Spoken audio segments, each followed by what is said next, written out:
గా మాట్లాడుతున్నాం మనం. 2 సైడ్స్ మాట్లాడుతున్నాం. అవును. చూడండి. ఆహ్, మనకి మంచేంటో, చెడేంటో, పాకిస్తానీ ప్రజలకు మంచేదో, చెడేదో వాళ్ళు అనవసరంగా పిచ్చోళ్ళ చేతుల్లో ఇరుక్కున్నారు. పిచ్చి ఆర్మీ చేతుల్లో ఇరుక్కున్నారు. పిచ్చి ప్రధానమంత్రులు, డిక్టేటర్స్ వాళ్ళని పాడు చేశారని మనం with some empathy and sympathy మాట్లాడుతున్నాం. అవును. That's the beauty of India. Indian spirit. Having said that నేనేమనుకుంటున్నానంటే, నా దగ్గర ఇది ఉంది, నా దగ్గర ఇది ఉందని భయపెట్టేవాడు అలా కంటిన్యూయస్‌గా మిమ్మల్ని భయపెడుతూనే ఉంటాడు. ఆర్మ్ ట్విస్ట్ చేస్తూనే ఉంటాడు. బ్లాక్‌మెయిల్ చేస్తూనే ఉంటాడు. అలా బ్లాక్‌మెయిల్ చేయటానికే పాకిస్తాను అలాంటి వెపన్స్ మీద దృష్టి పెట్టడం, వాళ్ళు తయారు చేశారో, తెచ్చుకున్నారో, కొనుక్కున్నారో మనకు తెలీదు. నిన్నటిదాకా వాళ్ళేం మాట్లాడారు, మా దగ్గర F-16 ఉన్నాయి, F-15 ఉన్నాయి, JF-17 ఉన్నాయి అని పెద్ద పెద్దగా మాట్లాడారు. మా దగ్గర డ్రోన్స్ ఉన్నాయి, మా దగ్గర HQ-9 ఉంది, మా దగ్గర మంచి షీల్డ్ ఉంది, ఇండియన్ ఎయిర్ ఫోర్స్ ఏమి చేయలేదు మమ్మల్ని అన్నారు. మనం చేయటం సంగతి దేవుడెరుగు. ముందు వాళ్ళ డ్రోన్స్‌ని గాని, వాళ్ళ ఫైటర్ ప్లేట్స్‌ని గాని, వాళ్ళ సిస్టమ్స్‌ని మనం ఇక్కడ కొట్టడమే గాకుండా మిడ్ ఎయిర్ అవి ఎక్కడ బయలుదేరినాయో ఆ పాయింట్‌ని గూడా కొట్టొచ్చాం. యెస్. ఆరిజిన్‌నే కొట్టాం. అంటే ఏంటి? హ్మ్. కొట్టారు. అంటే ఏంటి? మన దగ్గర we have enough technology to identify నువ్వు ఎక్కడ బయలుదేరావో ఆ పాయింట్‌లో కొట్టగలిగిన టెక్నాలజీస్ ఉన్నాయి. మనకి బ్రహ్మోస్ లాంటివి గాని, S-400 లాంటివి ఏం చేస్తాయంటే మిడ్ ఎయిర్ వరకు ఆగిపోతాయి అని అనుకున్నాం మనం ఇన్నాళ్ళు. మిడ్ ఎయిర్‌లో దాన్ని బ్లాస్ట్ చేసి ఆగటం కాదు. ఇంకా కావాలనుకుంటే అది ఎక్కడ బయలుదేరిందో ఆ లొకేషన్ వరకు ఎళ్ళగలిగినటువంటి టెక్నాలజీస్ ఉన్నాయి. అంటే అక్కడేదో మీరు 10 స్థావరాల్లో నుంచి మేము బయలుదేరుతాం, మేము కొండల్లో నుంచి బయలుదేరుతాం, మేము కొత్త ప్లేస్‌లో నుంచి, మేము మొబైల్ లాంచర్స్‌లో నుంచి బయలుదేరుతాం అనుకుంటే అవన్నీ కూడా పాత కాలంలో టెక్నిక్స్ అవి. మీరు మొబైల్ లాంచర్ అయినంత మాత్రాన మీరెక్కడున్నారో తెలియని పిచ్చి రోజులు కాదివి. కాబట్టి ఇండియా ఇండియాలో ఉన్న టెక్నాలజీ తోటి పాకిస్తాన్ ఫేస్ చేయలేదు. కంపేరబుల్ కాదు. ఇండియన్ ఎకనామిక్ సిస్టమ్ తోటి కంపేరబుల్ కాదు. ఇండియన్ పొలిటికల్ సిస్టమ్ తోటి కంపేరబుల్ కాదు. మన మిలిటరీ మైట్ తోటి కంపేరబుల్ కాదు. అన్నిటికంటే ఎక్కువ మన డిప్లొమాటిక్ మన మన ప్రోగ్రెస్ ఎంతుందో మీరిందాక చెప్పారు. ప్రధానమంత్రి గారు ఈ దేశాలు, ఆ దేశాలు, ఆ దేశాలు జూపిడి గారన్నారు మంచి మాట. ఇది చానాల నుంచి మనం మాట్లాడుతున్నాం. ఆయన ఏం చేశారంటే ముందు మనం ఏది చేయాలన్నా గాని డిప్లొమాటిక్ రిలేషన్‌షిప్స్ బాగుండాలి. మనకి మనం వేరే వాళ్ళకి చెప్పగలగాలి. మన డెసిషన్స్ చెప్పగలగాలి. మన అభిప్రాయాలు చెప్పగలగాలి. వాళ్ళ సానుభూతి, సపోర్ట్‌ని గూడా మనం గెలుచుకోగలగాలి. దట్స్ అది అన్నిటికంటే ఇంపార్టెంట్ అది. ఇవాళ భారతదేశానికున్న అడ్వాంటేజెస్‌లో physical advantage, technological advantage, economic advantage ఒక ఎత్తైతే, ఇంటర్నేషనల్ కమ్యూనిటీలో మనకున్నటువంటి ఈ డిప్లొమాటిక్ మ ఈ ఈ ఈ ప్రోగ్రెస్ ఏదైతే ఉందో, అది ఇంటాంజిబుల్ బెనిఫిట్ మనకి. మన పహల్గామ్‌లో ఇన్సిడెంట్ జరిగిన రోజున మన ప్రధానమంత్రి గారు ఎక్కడున్నారండి? సౌదీ అరేబియాలో ఉన్నారు. అవును. సౌదీ అరేబియా ఏం చేసింది? ఒక 4, 5 ఇయర్స్ బ్యాకే మనకి భారత రత్న ఎలాగో సౌదీ అరేబియాలో ఉన్న హైయెస్ట్ సివిలియన్ అవార్డ్ వచ్చేసి ద ఆర్డర్ ఆఫ్ జాయిద్. అది మన ప్రధానమంత్రి గారికిచ్చారు.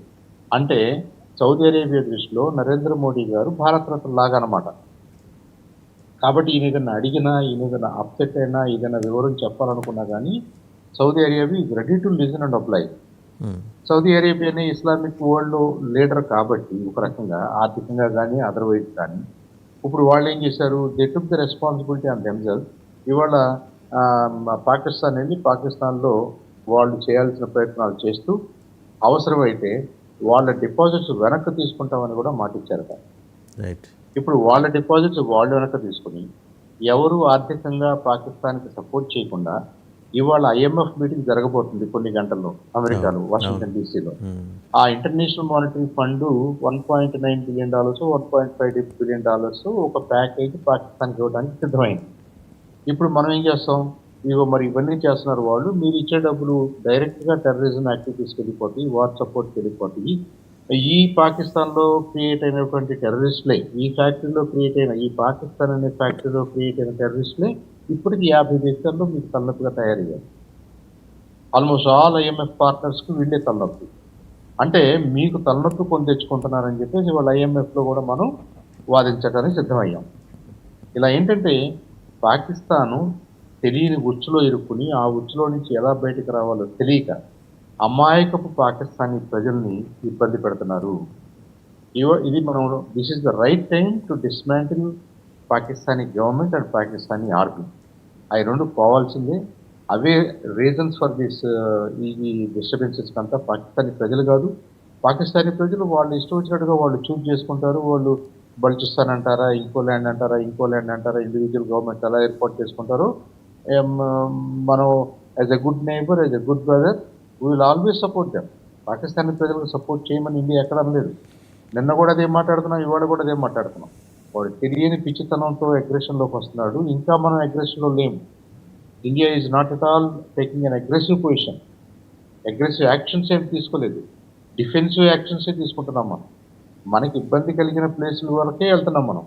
అలా కాకుండా మనం కూడా ఒక లిస్ట్ పెట్టుకుని ఈ లిస్ట్ అంతా కొట్టేద్దాం అనుకుంటే ఎక్కడ ఉంటుందండి పాకిస్తాన్? గంటలో మొత్తం పూర్తయిపోతుంది. ఐ థింక్ ఆ విజ్డమ్ పాకిస్తానీస్‌లో ప్రివైల్ అవుతుంది. ఆ విజ్డమ్ పాకిస్తానీ మిలిటరీని, పాకిస్తానీ ప్రభుత్వాన్ని డైరెక్ట్ చేస్తుంది. వరల్డ్ కూడా, ఎంటైర్ వరల్డ్ కూడా they are trying to force Pakistan to see the reason. మీరు కాస్త లాజికల్‌గా ఆలోచించాలి. You have to stop, you have to cut down అనే మాట్లాడుతున్నారు వాళ్ళు.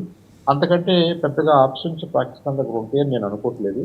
ఆ అవకాశం ఇవ్వడానికి కూడా భారతదేశం కొద్దిగా స్లోగా ఉందని నేను అనుకుంటున్నాను. రైట్. ఒకసారి పాకిస్తాన్‌కి అవకాశం ఇవ్వడానికి మ్మ్. భారతదేశం, మన సైన్యం కూడా కొద్దిగా స్లోగా ఉన్నాయి. అవును. లేదంటే ఇవాళ ఈ రాత్రికే పూర్తి చేసి ఉండొచ్చు. నిన్న రాత్రికే అయిపోయి ఉండే పని సార్. ఎస్, మీరు అన్నది కరెక్ట్. అవును. ఒకసారి విద్యాసాగర్ గారి దగ్గరికి వెళ్దాం. విద్యాసాగర్ గారు, ఇప్పుడు వాళ్ళ ట్వీట్ చూసారు ఏమని? ఇంటర్నేషనల్ పార్ట్నర్స్కి మరిన్ని రుణాలు ఇవ్వాలి, మేము చాలా లాసెస్లో ఉన్నాం, మా ఎనిమి మమ్మల్ని దునుమాడేశాడు, మమ్మల్ని నిద్రపోనియట్లేదు, ఊపిరి తీసుకొనియట్లేదని. We urge international partners to help deescalate అని అంటూనే ఈ ఎస్కలేటింగ్ వార్ నేపథ్యంలో స్టాక్స్ క్రాష్ అయిపోయినాయి. అందువల్ల అంటున్నారు. అంటే వాళ్ళు బహుశా ఇవాళే అడగటానికి గల కారణం ఏంటంటే మొన్ననే వాళ్ళ మృతవీరుల ఇది శవపేటికలు మోస్తున్నారు కదా, ఇవాళ 3వ రోజు దినం పెట్టుకుంటున్నారు కదా, దినానికి డబ్బులు లేవని అడగటం దీని ఉద్దేశం కావచ్చు. కావచ్చు, అయి ఉండొచ్చు. ఏంటంటే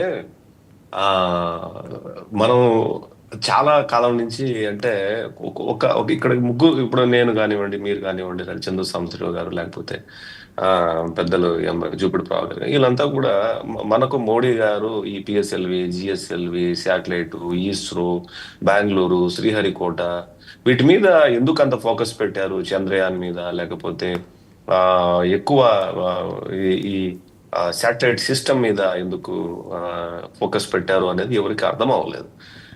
2019 ఎలక్షన్స్ మునుపు అనుకుంటాను, ఈ శాటిలైట్ టు శాటిలైట్